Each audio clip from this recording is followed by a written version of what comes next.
Assalamualaikum warahmatullahi wabarakatuh. Selamat malam. Selamat berjumpa kembali dalam pembahasan laporan keuangan triwulan 1 2024. Hari ini tanggal 20 bulan Mei ya. Kita akan membuat resume fundamental saham. Kali ini kita akan membahas Reliance Sekuritas Indonesia ya.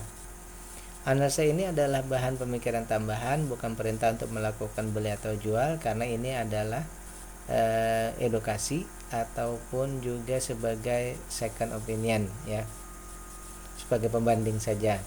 Kemudian apabila dirasa bermanfaat, jangan lupa untuk klik like, subscribe, dan share ya. Analisa kita ini berdasarkan fundamental investing, khususnya value investing. Baik, Reliance Sekuritas Indonesia atau RELI adalah broker efek dan underwriter. Perusahaan memperoleh lisensi untuk broker efek dan underwriting dari OJK ya pada tanggal 5 Juli 2005. Berarti sudah 20 tahun ya, hampir ya. Perusahaan juga memperoleh lisensi untuk transaksi margin. Mereka juga bisa melakukan transaksi margin ya. Induk perusahaan adalah PT Reliance Capital Management. Jadi ini anak usahanya ya, induk usahanya Reliance Capital Management. Arti induknya itu bisa bermacam-macam usaha finance lagi ya. Baik, kita masuk ke laporan keuangannya. Kali lagi, apabila dirasa bermanfaat, jangan lupa untuk klik like, subscribe, dan share ya. Terima kasih. Dari data yang kita dapatkan, belum ada ya berapa dividen yang ditentukan dari perusahaan ini. Yang pertama dari segi valuasi dari segi book value, nilai perusahaannya ya, nilai fisik perusahaannya di harga sekarang, perusahaan ini harganya sudah melebihi daripada nilai bukunya. Berarti perusahaan harus kalau mau menyesuaikan dengan harga, berarti harus menggenjot kinerja perusahaan supaya book value-nya makin meningkat ya. Jadi salah satu caranya harus menggenjot ya. Cara kedua, harganya yang diturunkan ya. Baik, selanjutnya dari segi valuasi, maksimal beli kan di 230. Harga sekarang sudah di 478. Berarti tidak ada diskon, malah kita membelinya ini beli rugi ya. Yang seharusnya harga 100 misal, maka kita belinya di harga 200 ini ya. Karena sudah 100%. Jadi kita bukan membeli di harga sesuai apa adanya, malah kita membelinya di harga yang rugi ya. Itu yang pertama. Jadi oleh karena itu perusahaannya bertumbuh wajar, artinya memang sudah seperti itulah perkembangannya ya. Namun dari segi valuasi ini sudah mahal ya. Sudah mahal.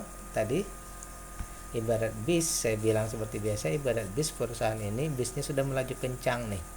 Bisnya sudah melaju kencang. Baik, sekarang kita lihat dari segi DPR. Perusahaan ini peduli dengan investor. Kenapa? Mereka sudah membagikan 47%. Tetapi karena keuntungannya yang kecil ya, hanya 23, dari modalnya 357, keuntungannya ini 23 ya. Berarti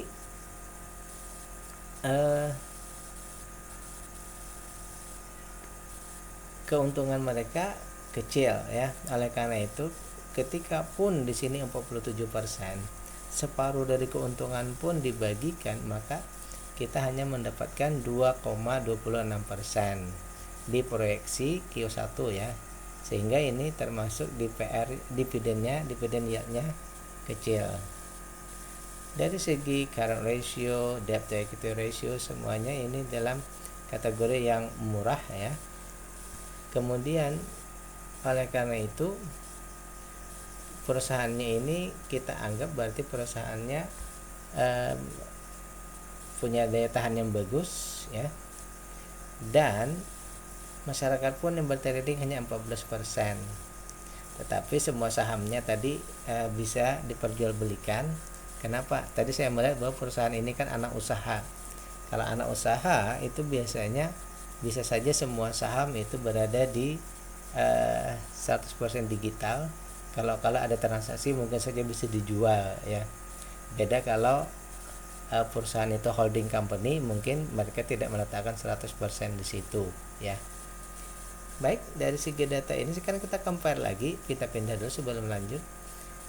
Dengan valuasi yang mahal tadi, dengan bis yang melaju kencang tadi,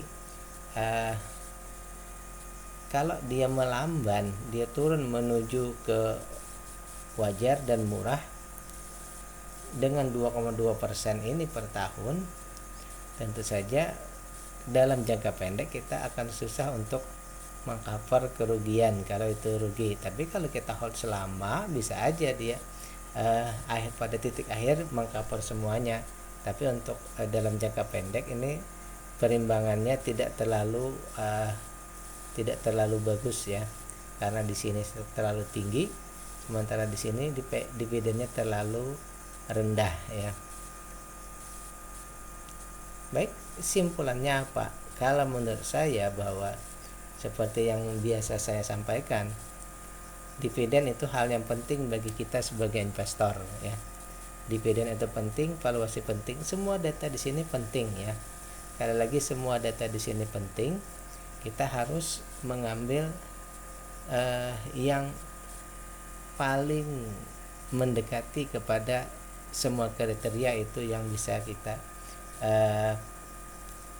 jadikan pertimbangan untuk masuk ya. Oleh karena itu saya akan menyatakan menunggu dulu ya, valuasi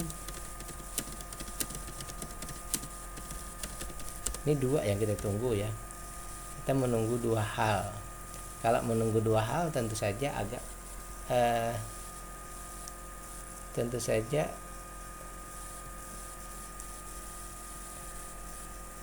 waktu menunggu kita agak lebih lama, tentu saja seperti itu. Karena ini di sini kuncinya cuma satu. Perusahaan harus menggenjot kinerjanya menjadi lebih baik, dalam artian bahwa persen keuntungannya harus lebih besar ya, sehingga EPS-nya menjadi membaik, maka semuanya akan bisa membaik ya. Di sini pada intinya kekuatan perusahaan oke, tetapi dari segi keuntungan yang harus digenjot lagi ya. Oke. Sekali lagi, bila dirasa pembahasan kita ini bermanfaat, jangan lupa klik like, subscribe, dan share. Assalamualaikum warahmatullahi wabarakatuh.